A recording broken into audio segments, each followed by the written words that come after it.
my school got shut down. It was a very bad school. For instance, I was scared. I'm still scared of heights.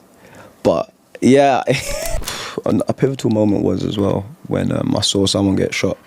Oh. Right there and then bam.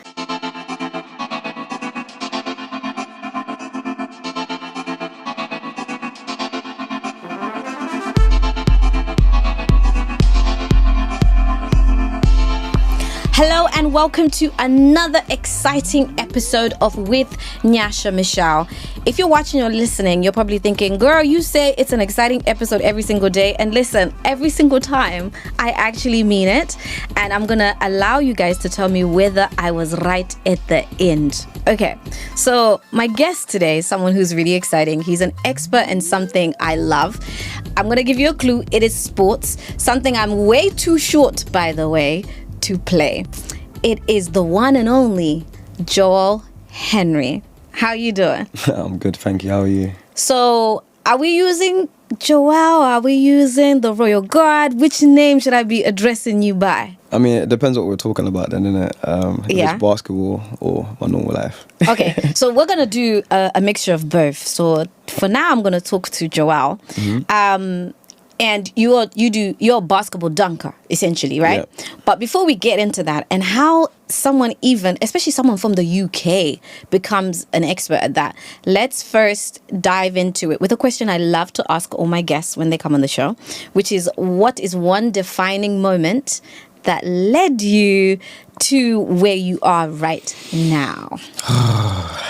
Starts off with the good questions already. Yeah. I mean, a defining moment was probably back in 2014, where Nike was doing a whole madness around the world called Search for the Baddest. Oh. So they, went to countries putting on tournaments, searching for last 12 on each team, which is basically a team made up of people across the world. Team Kyrie, he plays in the NBA. Against Team AD, Anthony Davis, in Barcelona. So that's where I actually got my name from, actually. So, yeah, that's where it all began. They named me the Royal Guard. Of course, me, because I played guard position on the basketball court. And obviously Buckingham Palace. The Royal Guard. I love it. Yeah, because that is one of the questions I was going to ask. I'm always interested in people who've got aliases because there's always something behind it. There's always a story. But before we really tap into the basketball and what you do really, really well, just tell me a little bit more about you. Let's talk about Joel. Like, what was your childhood like? How did you get into basketball? Did your background influence you at all? Because before the cameras started recording, you told me that you're also part Cuban, which is exciting. But just tell me about you growing up. What was that like? I mean, humble beginnings. Moving around from like northwest to north London from a young age. Always sporty. Loved football. Yeah. I got to go into Charlton Academy young, playing football. That was my passion. Like, if I was going to be any professional, anything, it would have been a footballer. But literally the opposite. I went to basketball instead of feet. And it's when I changed schools, basically. My school got shut down. It was a very bad school. Mad. Yeah, I've come from... It wasn't just like this. How does the school get shut down? How bad was it? Yeah, that bad. Mad, that bad. crazy. When we was getting wanted to go in school, that's when it's a bit crazy. It's giving America, my guy.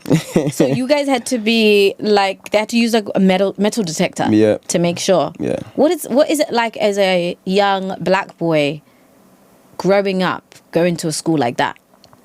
Well, I actually didn't want to go there. So when I came home, my mom said, "Yeah, you're going to this school." I'm like, oh my days, why? Like, it's survival of the fittest out there in the playgrounds. Why are you gonna send me there for? So that was an experience in itself to adjust. Yeah. Was there anything that occurred in that school that you would say changed you or shaped you into the man you are now? Yeah, probably like perseverance and like resilience, really.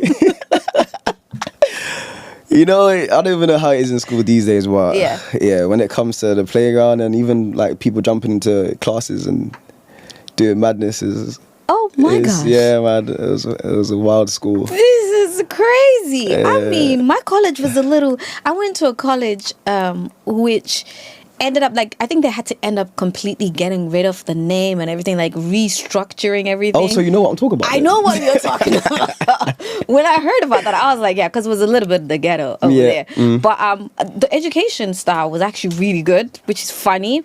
But like the principal, that man was like, yeah, he spoke to I have a story. I remember he took me out of drama class one time for me to go and braid his hair.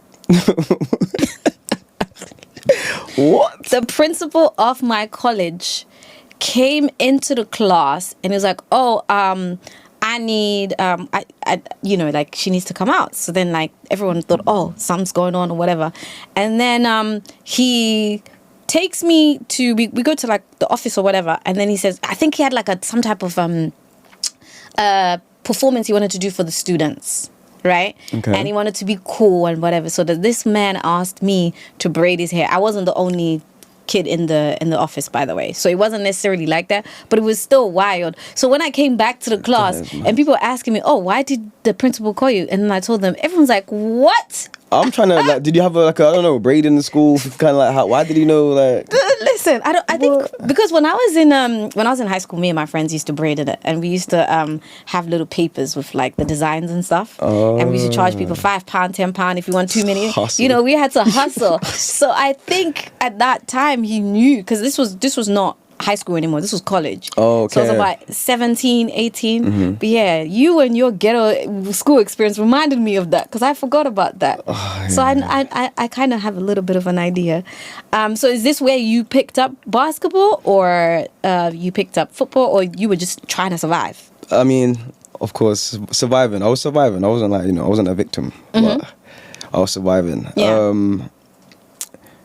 Nah, football was still the passion. Yeah. So that school got shut down in end of year 8. And then that's when I moved to my basketball school in year 9, Greg City Academy. Lit. Had an amazing. That's where I feel like life started there. Oh, okay. Because I think that's where I kind of, more grown up conversations about your life, what you want to do, like not just playing a sport for fun. It's like, do you actually want to live like this, or is it just a hobby? Yeah. Of course, as well, because my passion was also music. I was majoring in piano in school and all that stuff as well. Ooh. So a bit of a creative, I like. Yeah. But that's where it started to shape for me, really. So keys, you still play?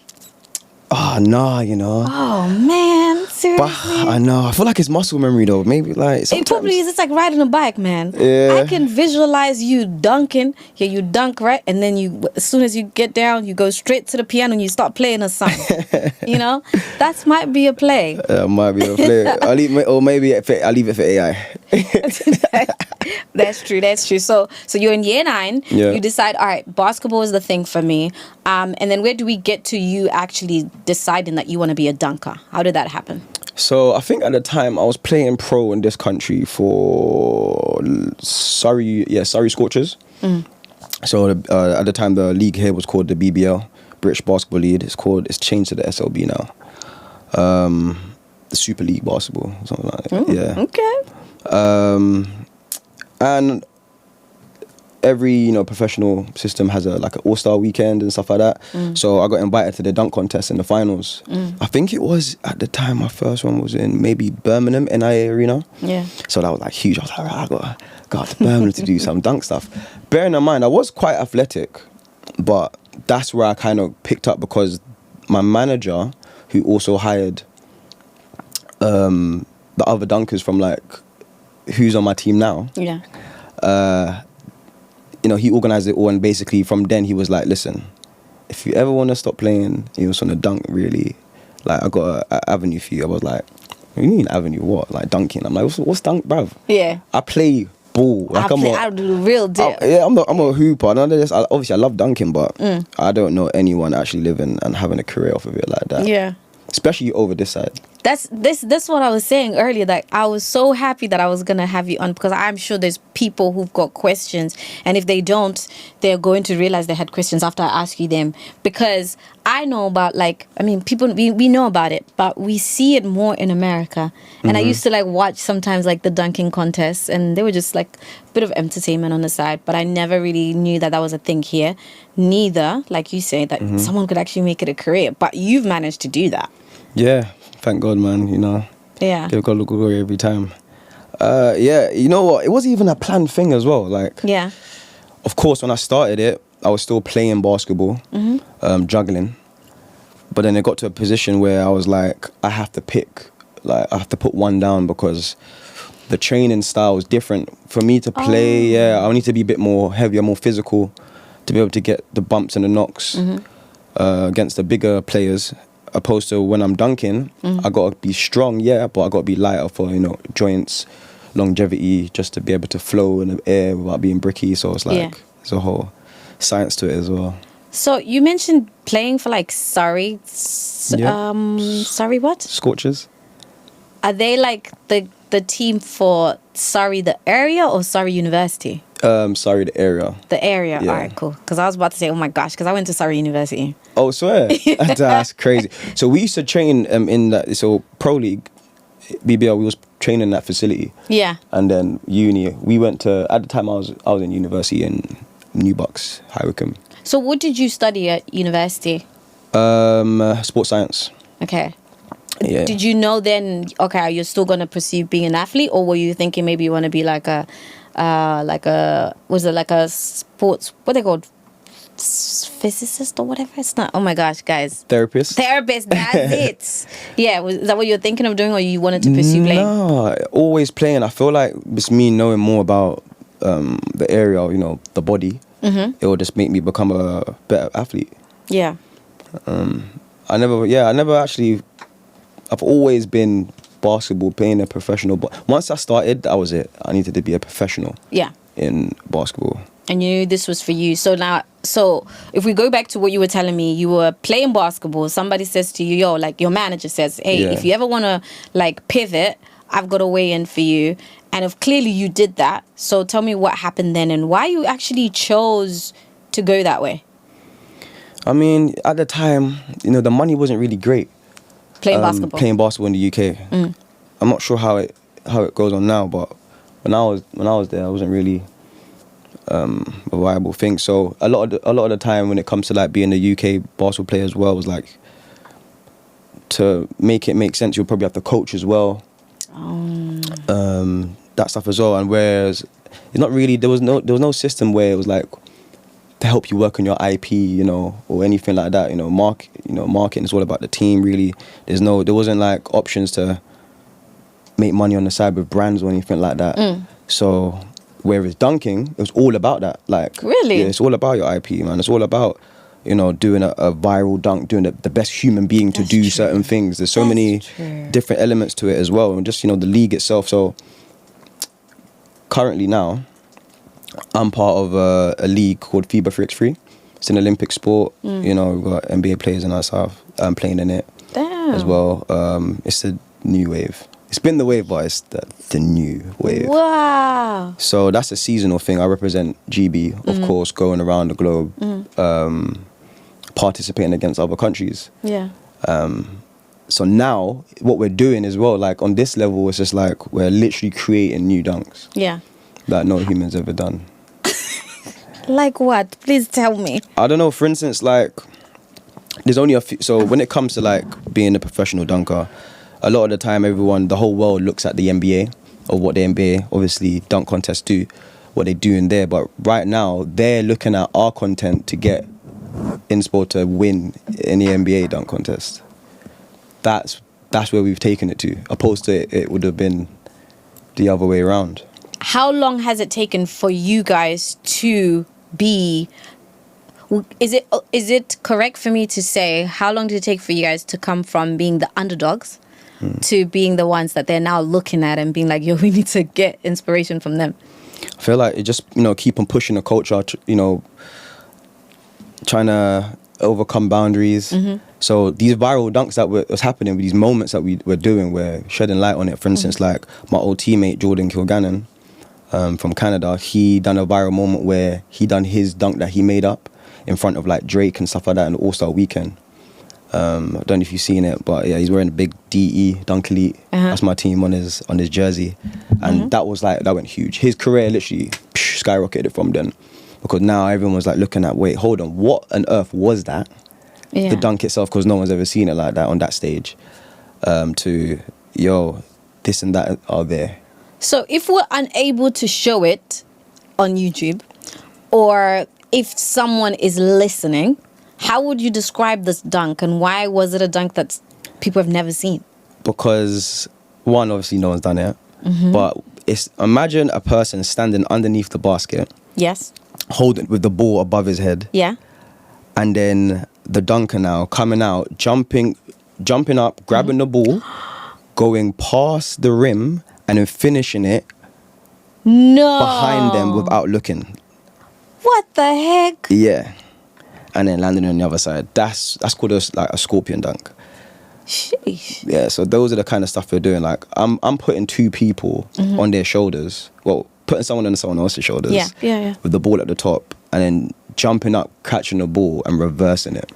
Father, in the name of Jesus, how high is that on average? I mean, well, the rim height is 10 foot. Yeah. So with that dunk, I definitely have to get my head damn near the rim. So that's a 50. Wow. But you're already, what, 6 foot? Yeah. Yeah, so you've got some leverage. But in fact, actually... Thanks. technically not, because you have a longer... Okay, what is the technique? What is the technique to ensuring that you dunk well? Like you, of course, end up putting the ball into the rim. But like... that you don't knock out the person underneath you. What's the technique to not knocking them out? Yeah. I mean, avoiding them. For sure. That's true. Don't make contact. But it's just the reps, really, because you got to measure it up. In practice, you put little obstacles there. You have to get the reps out to know that you got to learn how to jump it, because different dunks have different types of jumps. Okay. So it's a different technique to kind of jump, to spin, to jump and stay forward and like split your legs because there's 5 people under you. Yeah.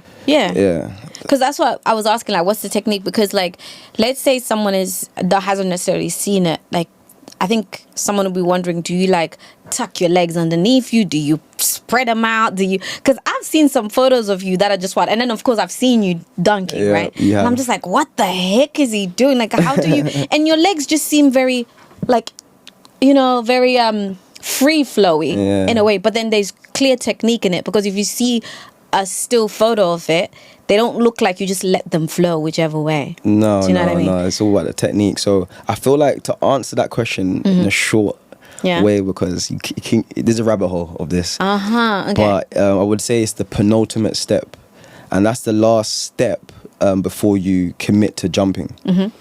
That is the most important part of it. Okay. Because that's where you conjure up your energy to do whatever you want to do. Yeah. And you're a international champion. Yes, I am. You are a 6-time international dunk champion. Firstly, how does that feel? It feels amazing. Yeah. Yeah, it does. Yeah. It's just because I know where I've come from. I used to look at the people who were the champions of that time and be like, bro, it's how you did it as well. Like, you're doing some crazy stuff, right there and then. Because it's different between, like, you might see a viral dunk on the internet. Someone had to wake up, go, 15 minutes down the road, drive maybe in their hometown. They've had all their meals, and they can go to their rim and their gym with all their friends and everything and just dunk for hours. Yeah. And then make a crazy dunk, opposed to competing in a league where you only got 75 seconds to complete the dunk, only 3 attempts with thousands of people watching you. Hey. The pressure. Yeah, it changes the game. So when you see, people from my team before me, doing this in contest, it's like, raw. This stuff is out of this world. To now being in a position where I'm that guy, it's like, wow, I actually worked my ass off to get there. Like I've arrived. Yeah, you have arrived. Yeah. And it makes me think about, for example, Michael Jordan. Yeah. Of course. I've watched The Last Dance more than twice. that Netflix documentary, if anyone has no idea what I'm talking about. Essentially, it's about quite a few NBA players, but of course, the main man, Michael Jordan, is the focus. And every time I think about his focus and how he practiced like crazy, and how he even said he was not the best player, but it's the fact that he was continuously on the court. Even when it was like off season, he would stay behind and do all that stuff. Like, was that what you had to do? Did you have your own aspect of like focusing and like having to really just zone in, practice lots of times, or did it come naturally to you and you were just like, polishing what you already had and it was easy? No, so I've come from I'm like a workaholic when it comes to physical stuff. Okay. Especially sports. Like when I was playing football, I was putting over more than 10,000 hours in. And what? When I went to basketball, like I got my basketball and bringing my basketball to school. I'm dribbling my basketball after school. I'm putting plastic bags over it. I'm getting a medicine ball. Like I'm always working on my craft. Yeah. So when I went to dunking, it had to be the same thing. But it's a different type of sport that I'm used to, because I'm used to more team sports. When I'm playing with people now, it's just like a boxer where you're by yourself, always facing your adversity. But that's how we look at it, because, when I'm going to dunk practices and stuff like that, it's basically building obstacles in your way and finding out how to get through them. I love that. Yeah. So that's what it is. For instance, I was scared. I'm still scared of heights. But yeah. Oh my gosh. I swear to you, I'm scared of heights. Like, ain't no way this man who is a 6-time international dunk champion just told me you're scared of heights. So wow. Yeah. Tell me about that. Like, because that's fascinating. When I was younger, like 16, I was playing around in the woods. You put the rope on the tree, and then you put the stick, whatever, and you swing. Oh yeah, you swing. Yeah. Done it down the hill. Yeah. Upon going up, I was laughing. Basically slipped, boom, landed at the bottom of the hill, right on my back. So from then, obviously I was always a daredevil, hence why I was doing these stuff. From then it's a terror for me. So it's a big thing for me to like put someone there, like a human being, and say I'm gonna run and jump over them. So, and then it's like putting 2 people, and then like 3 people, 4 people, 5 people, 6 people. So now the jump's like how far you can jump as well as high and complete the dunk, or is it a complete max jump where you have to jump up because 2 people's on their shoulders. So these are the obstacles that we do through training. So that's why I like dunking, because it's like a transferable skill that you can also put into your day-to-day, overcoming these obstacles. For anyone who's watching who knows they want to pursue something, right? Watching or listening, knows they want to pursue something. So let's use you as an example. You knew you wanted to be a basketball player, and even when you decided to pursue it, you wanted to be a dunker, but you're scared of heights. What type of advice would you give them to still pursue what they know they want to do, even though they're scared? I mean, I can't live life in regret. I'm not gonna lie. Like I'm the type to, I need to know I wasn't able to, rather than imagine if I didn't try. Yeah, I didn't try hard enough. So it's just like, I'd rather get that answer. And to get that answer, you just have to keep knocking down doors. Like, you have to play the game to its entirety, to its full potential, or else you just never know. I don't know, like, never. Imagine if and when you've been doing something for over amount of time now, it's just like you're now on a level where it's one conversation or one extra push to make all your dreams come true. Yeah.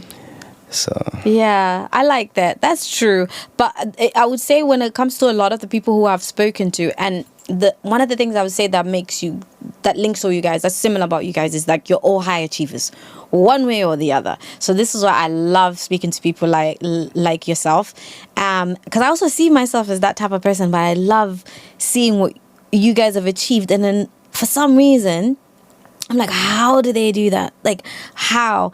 And there is a similarity of like, yo, I don't want to like regret. Right? Like, there's no point of me going through life and like deciding, okay, I know that I want to do this, but I'm going to just sit here because it's way too comfortable. What earlier you mentioned, you were given an example of either you're like jumping over 5-6 people or whatever. What is the most amount of people that you've ever had to jump over? Yes, I think 6 was the most I've done. Oh my gosh. Yep. I can't jump over one person. If you did, I'll be impressed. You know what? Maybe let's do a little challenge. Oh my gosh. So 6 people, and what's the highest because you said a rim is 10 feet. Yeah. And I put my head over the rim. I banged my head. I remember O2 Arena. I remember that was lit. I banged my head though. Yeah. On that rim, and that hurt. Okay. All right. Well, I mean, staying along the conversations of like you still continuing to pursue what you want to do despite the fears, what would you say is some of the personal or professional struggles that you've overcome? You faced it and you're like, you know what? I'm gonna overcome it. And how did you overcome it? I mean, I think first, was the fear of jumping over someone, and lucky thing I had my coach around me, you know, to give me that extra push. Like, you can do it. Like, you've jumped from this to this. Like, look at the distance, weighing it up and everything like that. And basically, me just saying, it's basically the fight or flight moments in it, and having to overcome those. And I'm just like, I'm a competitor, so it's like, if he can do it, I can. Yeah. Okay. If he can do it, why can't I? Or he done it like that, why can't I change it and put my own little style on it and do something different? And it's always trying to raise the bar. Yeah. You know, I think that's my mentality towards things. And what that makes me think of is that for quite a number of like the elite athletes, right? Of course, I've heard some of their stories, but I've also listened to some of their doctors or their coaches. And they're fascinating people in themselves. For you, because you just mentioned having your coach also helps or has helped. What are the characteristics of a good coach? My coach, you know, shouts out to Pierre Henry Fontaine, by the way, because man, he's had it rough with me. Really? You know, I've come a long way physically and mentally. Of course, when I was younger, like I was so like, my chain was so tight. I used to fall into chairs opposed to sitting down because my range of motions was just rubbish.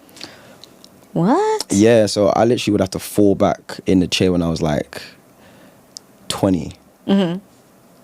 Because I was so tight. And then he's had to like work on me to get my mobility there, as well as, you know, me being a young guy trying to make it out. You know, he's heard it all from me. Yeah. So someone that can deal with it's like you have to be a mentor, you know, to life. You gotta know your craft as well, because when you're training on an elite level, it's not a generic type of training where it's going to be, you know, beneficial to all. It's quite specific, especially me and my niche. So he's got to be a specialist at what I need and what to do physically, to be able to jump higher, basically, but also that relates to my sport itself. So being able to complete a dunk motion, whether to, you know, it's a bit more technical. Yeah. So with that, a coach is definitely someone that needs to know their client. Yeah. Yeah. Yeah. So how long have you guys worked together? Oh man, we've been over 10 years. Oh, so is it one of those things that when you find, if it ain't broke, don't fix it? So if you got your person and they have to, I imagine they also have to evolve with you. Yeah, exactly. You're both learning from each other, really. Yeah. You know, I'm sending him reels, he's sending me reels, and we're sending each other links, you know, on jumping mechanics and stuff like that all the time. For sure, man. I hope you are enjoying this episode of With Nyasha Michelle, but I did have to interrupt you a little bit to remind you, are you subscribed? I know you're enjoying the content, so make sure that you subscribe, but also don't forget to like, share, and comment. Put something in the comments there. What's your favorite bits? What's the bits that you don't like? Who do you want to see me talk to next? All right, you can go back now. Yeah. And there's something that you said earlier, which I don't want to like miss. So you said your chain was so tight, and like you had to, when you were practicing, I assume, like you had to fall back onto a chair, which I'm like trying to make sense of, which essentially means that like you were, like you had to have something to fall back on. No, otherwise you were sorry. falling. Let me elaborate. Yes, please. Thank you. So basically, you know, when you go and sit into a chair, you would place yourself in there. Yeah. But because I was so tight, it was only so low I can bend my knees and my ankles and my hip to be able to just sit in a chair rather than not being able to go all the way down and then having to fall back. What? Yeah. So are regular people just tight, would you say? I think because I was playing a lot of... I mean, yeah, everyone, to an extent, everyone's tight to a degree. But I was specifically tight in this area because of all the basketball and the hip flexing, the not stretching my hip flexors and stuff. I developed a lot of tight. Yeah. So then how did you guys overcome that? What type of exercises did you guys have to do? So a lot of stretching, a lot of mobility work, you know, release and holds, a lot of weightlifting, a lot of pain. A lot of pain. Yeah, it's painful. It's absolutely painful. Oh my gosh. And that's one thing I don't really like doing is stretching. Like I think it's boring. It just hurts. It just tests your will all the time. You have to like breathe through pain. But it's good practices. It's very good. It's great, you know. But yeah, I would say I'm actually really bad because when I go into the gym, I just want to go straight in, do the workout and out. But literally, like it's like, no, mate. Do the stretches. Warm up. Yeah. And then when you finish, make sure you do them stretches because if you don't, tomorrow you're gonna feel it. You're gonna feel it. So it's just really interesting because for me, what I want to do is just ensure that like this conversation because no one is in your world. Yeah. You are in an elite world, right? You're already a champion, so you're already really good. But outside of that as well, it's the fact that like dunking is not something that a lot of people do. No. Yeah. So, I mean, that has led to, of course, lots of people being fascinated by you, myself included, and all the other people listening and watching, and on social media. So social media is a major thing, right? You've mentioned it a couple of times. You guys like look at reels. Your former teammate, like, you know, his career kicked off from just doing a viral TikTok. So tell me about like how it has, how you've navigated social media. Does it bring pressure to become viral? And how do you manage those expectations that come with increased visibility? Oh wow, that's a good question. Sorry. Well, first of all, you just get used to it. Yeah. You do go through phases where you nitpick at comments, and stuff like that on social media, where it's like, oh, I didn't even mean that, or whatever the content is about. But it just comes with the territory, innit? Like, I'm a sort of person. If I'm going to ask for something, I need to know exactly what it looks like if I have it. Yeah. So what does that come with? You know, if I want to be a viral dunker, professional athlete, you know, who's got his own explosive jump program, exclusive to being explosive, whatever sport you're in, be on social media, getting a lot of these numbers, basically allowing people to comment on my life and me. You're gonna get the negatives. You don't get no highs without no lows. So I don't really make it get to me. When you have a mindset like that, I think you'll be straight. Because when I didn't, I used to make it get to me and go into a phase where I'm trying to prove. Like I'm just like, chasing for the next viral dunk. Like, you know, there's that space because obviously it's small, but we've got our own community. Be it with dunking specifically, but obviously we've got basketball fans who, you know, if you're a basketball fan, even if you're not a basketball fan, but dunking is the best part. It is, of man. Of basketball. It is so cool. Shouts out to Steph Curry though, because I love long shots and all that as well. But yeah, dunking, man, it's exciting. It's a different thing, and I think that's why I got fascinated by it as well. I mean, I love most sports except for baseball and cricket, because I think those are boring. But like, I fell in love with like American football actually. Firstly, when I was in college. Okay. AKA university in America. I was at UCF, and then I went to watch a couple of basketball games, and I was like, oh, okay, cool, I like this as well. And I actually was going to a school that Michael Jordan's son was at, and the first game we went to, Michael Jordan was there. Whoa. I could literally see him. That's crazy. It was pretty cool. Yeah, it was really, really cool. But the community's there. That's great. Yeah. But that's within your, like what you already do. What about outside of that professional space? Who or what keeps you grounded? God. Yeah. First and foremost, definitely keeps me grounded. Has kept me grounded, because your boy could be off the rails. And God is like, Nick. Read it back in. Stay on your path, man. But my missus as well. Mm-hmm. Yeah, she's definitely keeps me grounded. Yeah. You always need that someone that's accountable, holds you accountable. And I find that I try to have people around me that can. Yeah. Because you don't need someone that says yeah every time. You don't need a yes man. Nah. What about advantage? So again, another similarity you have to a lot of the guests that I have on here. Again, you guys are people of excellence, which means you have a lot of influence, be it public facing or, privately, right? Because you've reached levels of success that the average person hasn't. So you have a lot of people around you who I imagine like both, professionally or front facing and back privately, who support you, are part of your team or something of that sort. How do you distinguish the authentic person? One who is there not even for the royal guard.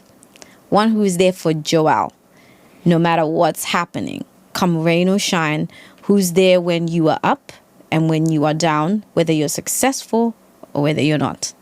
How do you distinguish those people? I mean, I think Chipmunk said it best. Well, I heard it from Chipmunk. I don't know if he's the first, but I know a fake hug when I feel one.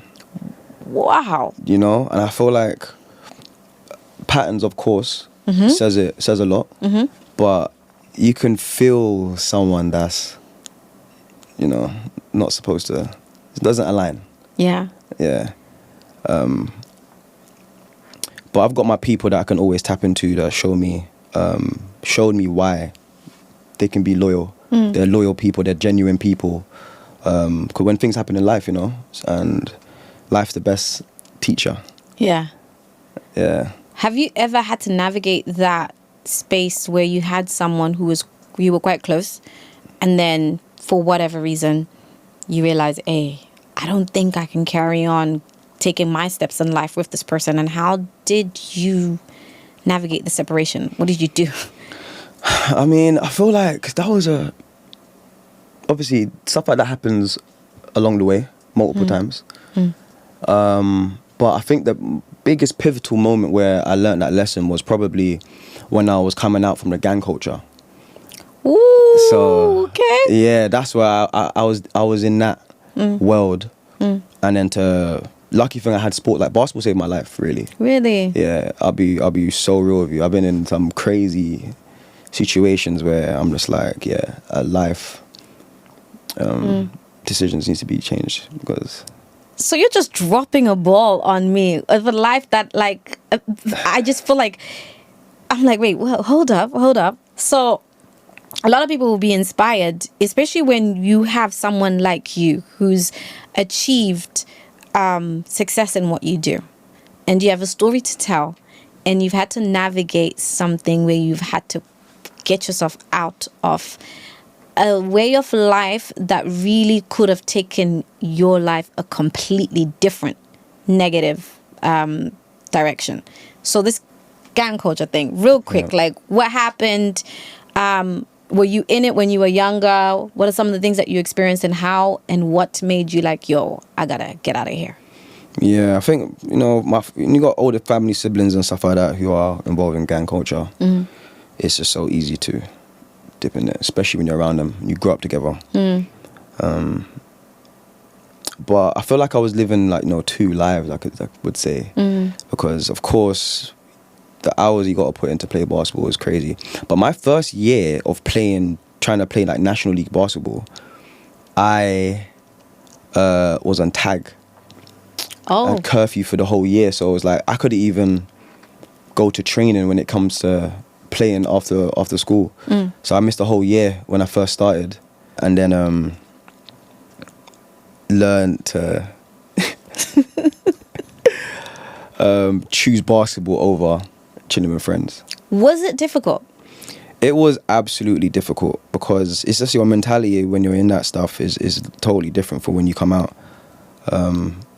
Like I don't chill and hang anymore. Yeah? No, I don't do these stuff anymore. Like when I stopped being around certain people, like a lot of more good started to happen for me. Because, whether you're defending or asserting, it's non-stop. And it's too much, it's a risk. Yeah. It was just risky. So when it comes to like me being I've always, like, lucky thing for me, I've always been competitive. So I find that I like to be in competitive spaces.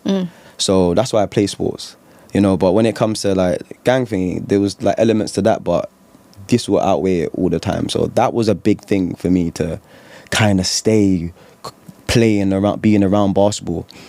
But when I wasn't around it, of course, I was in a whole different space. One of the most successful shows coming out of the UK, and I will stand by saying one of the most successful shows, is Top Boy. Yeah, and Top Boy has shown the world a different part of life in the UK, especially when it comes to young people, young men, and particularly young black men or women. So if there is anyone watching, listening, or even someone who's like a fan of yours and they're kind of like stuck in that space where you were stuck in between, limbo. What's your word of advice for getting out? I don't even know if I would have a word of advice. I would just let you know how I did it. Yeah. It's easier when you got a passion and something to focus on. Because with that now, it's just like you're making a promise to yourself, and if you're breaking your own promises, like, brother. If you can't be real with yourself, then you're just out here just wasting your time, really, innit? Yeah, but sometimes I've never been in that life, but I can imagine for some people it might be a bit difficult. You may want to leave, but somebody or other people might be like, "Oh no, you ain't, you ain't getting out." Yeah, it's your will, man. Yeah. Yeah, will. God really helped me. Yeah. Yeah, God really helped me. Praying really helped me. Working towards putting stuff to practice. I was like on my knees, man, praying. I pray to God. I pray. Like I'm serious about this, my career, my life. So, hey, I need all the support I can get. Yeah. But when put stuff to the test, man, where you ask, and he really does deliver. It's just like, hey, gives you hope to keep trying. That's good. Yeah. Yeah. I would say, and obviously when you was talking about the whole people around you situation, it's like, yeah, when you take away the people that's not serving your purpose of what you want to do, it's just easier to get to not get sidetracked. Yeah. Something that's also just come into my mind real quick is just, if you're in a world like that, you may also be exposed to certain things that might be challenging mentally. Yeah. Did you ever see anything or witness or even just were involved in something that was quite most people would be like, yo, that's a bit traumatic. And how did you also navigate that and get over that and heal and then become the person that you are, who seems to have a really positive mindset? Yeah. I feel like a pivotal moment was as well when I saw someone get shot. Right there and then, bam, at a young age as well. I think that definitely touched some nerves around me, man. That stuff like that, it doesn't just go away just like that, you know. You tend to think about it every now and again. Yeah. You know, and not wanting those results for yourself. Yeah. And taking yourself a bit more serious to help, you know, to be in control of directing yourself into, you know, what you need to be in, opposed to another number, another tragic moment. Making a moment last a lifetime can be quite a burden. Wow. Wow. You know, someone like me who talks to people for a living, I hardly ever find myself speechless, but you have left me speechless, but in a good way. Because to sit with you and to know that that's part of your story, because I didn't even know that was part of your story, and you were open to share it here. Thank you very much. I don't know what you're doing to me, man. Like, it's all coming out.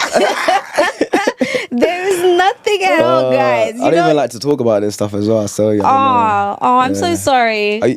I guess I feel comfortable in it. So okay, well, I'm grateful to hear that. I'm really, because the thing is, I've said this so many times, and maybe more like behind the scenes, but like, I didn't want to just start a podcast. Yeah, I didn't want to just start. Hey, you know, like, let's just go do this, or it's just for fun.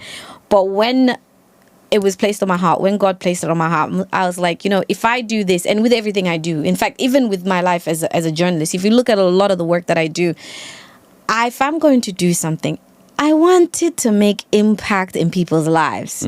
You feel me? Yeah. So that is what I would say why yourself and quite a number of the guests that we've have ended up saying comments like that, like, you know, I've never really shared this. I don't even know why I'm saying this. It's actually because you guys are it's not for me.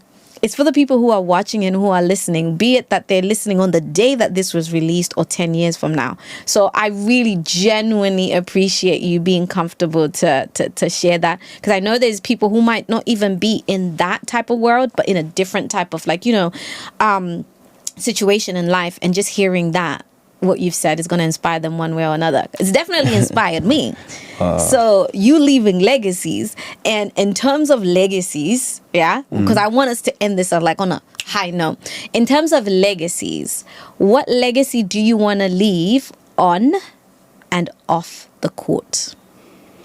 Ooh, your questions have been coming in. I'm loving them. Yes, quite a bit of meat to that. Well, of course, as you know, I've said I've got my own explosive jump program. If school, because when I was growing up, you know, being an athlete, the information wasn't necessarily there that I needed. That I know now, the stuff that I know now. Yeah. If I can implement that into the curriculum somehow, with more, you know, young athletes. Yeah. Being put on from early, like when I went to America, because, you know, I was out in America for a bit. My first time I went out there was Virginia. I was like, Virginia. I played in the AAU tournament, huge over there. But the kids there, you know, they've been in the gym from young. Like they shouldn't have looked like how they looked. When I went over there, it was like, raw, like these were not in the gym. Yeah. Well, I'm some skinny kid. So I feel like if we have that systems over here, and I have got it all. Yeah. I'll be happy.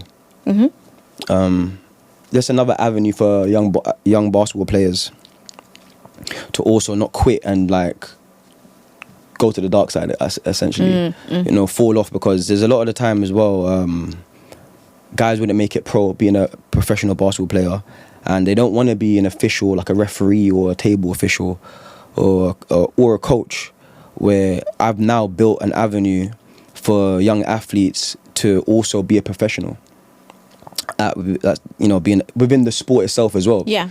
So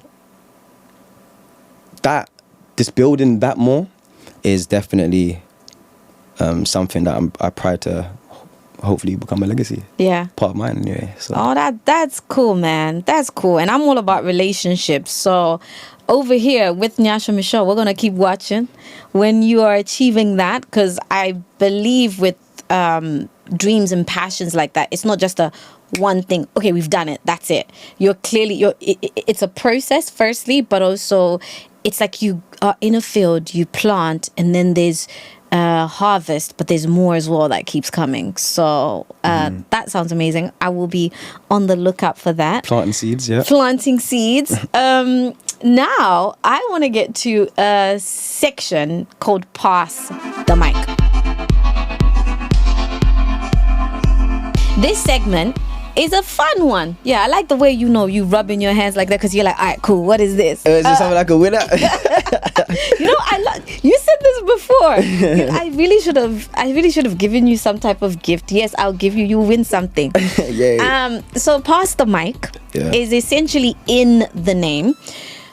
The previous guest leaves a question for the next guest. Oh my God. So what happens now, Mr. Royal Guard, is that you are going to answer the Pass the Mic question from my previous guest.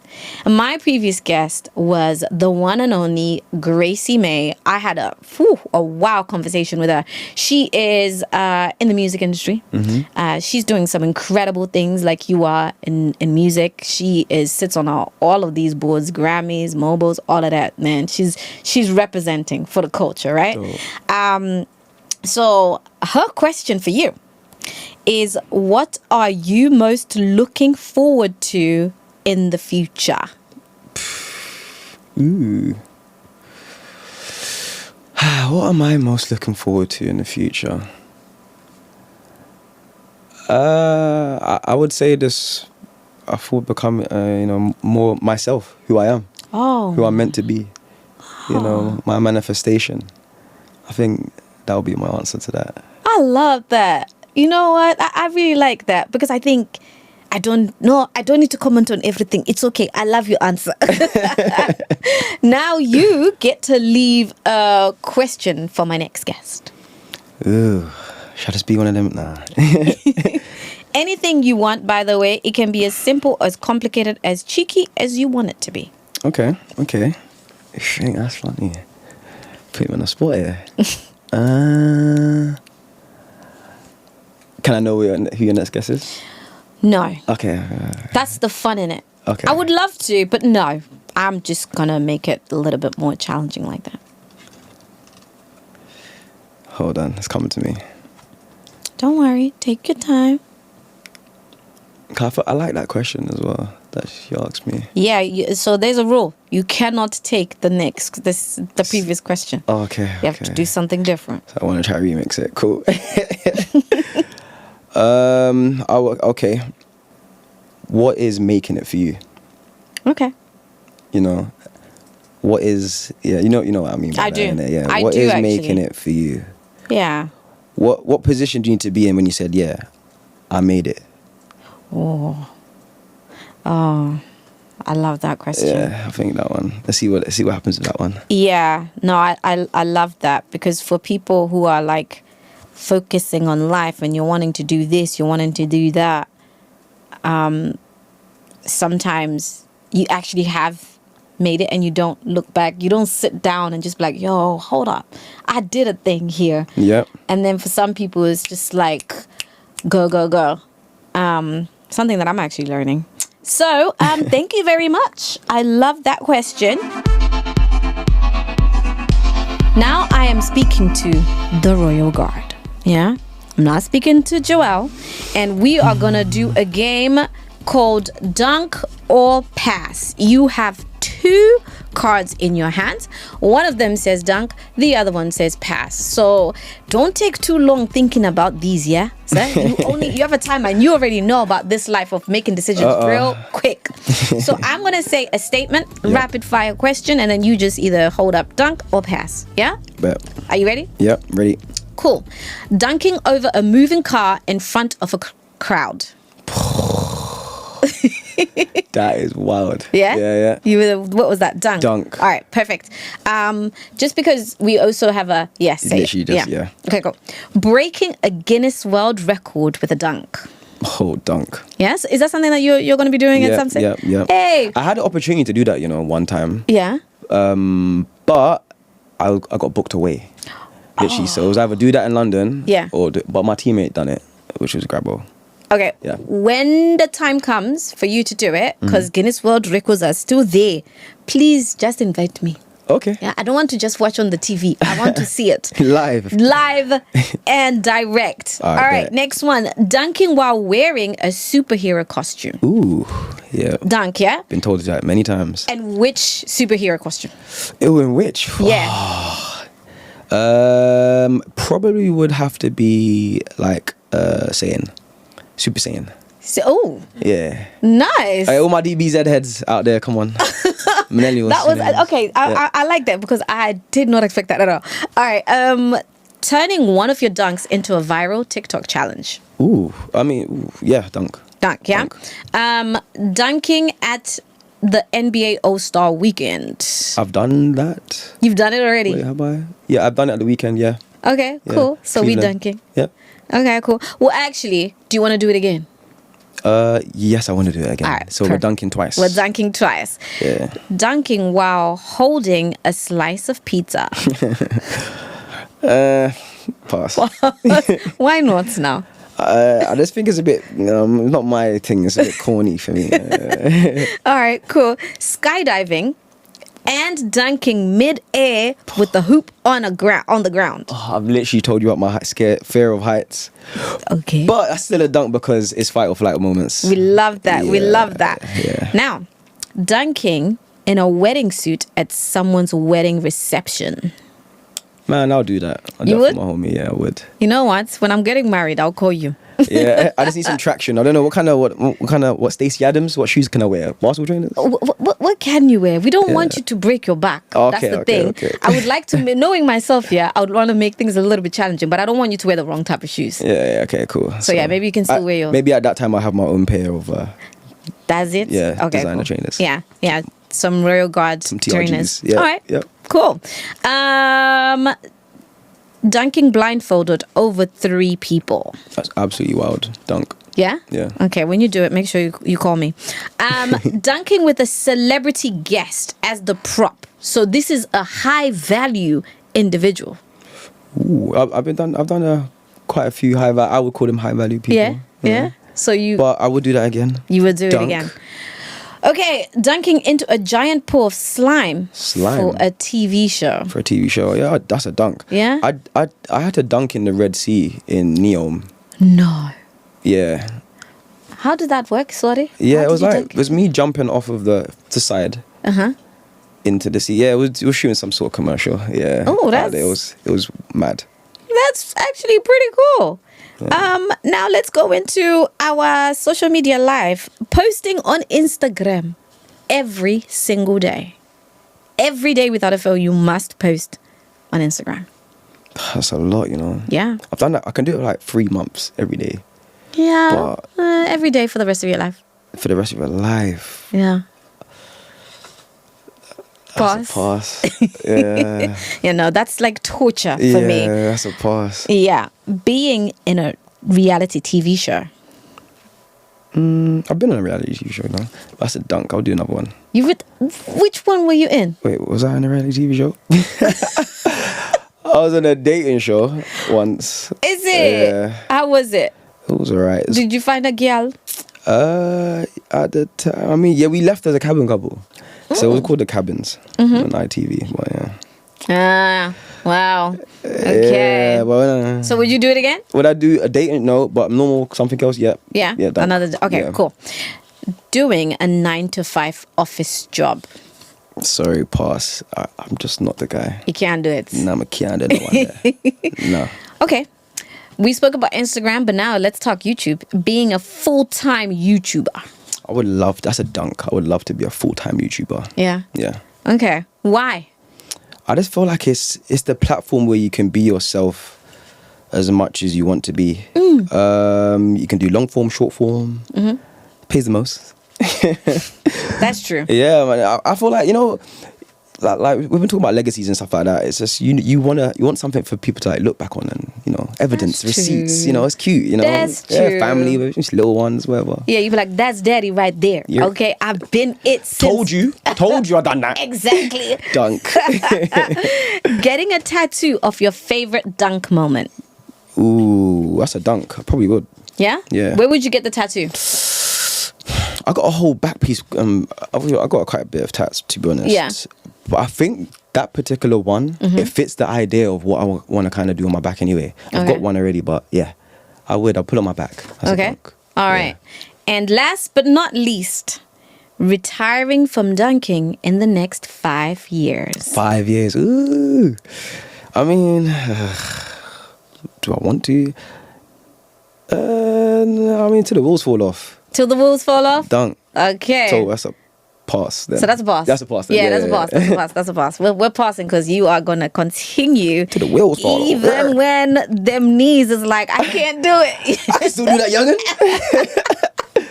Yeah. Perfect. Thank you so much, Joel, for not only playing my dunk or pass game, but being a phenomenal guest on With Nyasha Michelle.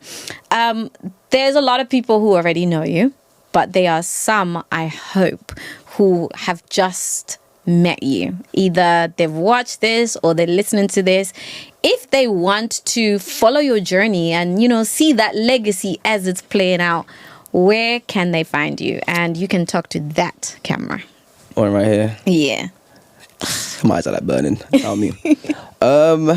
You can find me on all social media platforms at I Am The Royal God.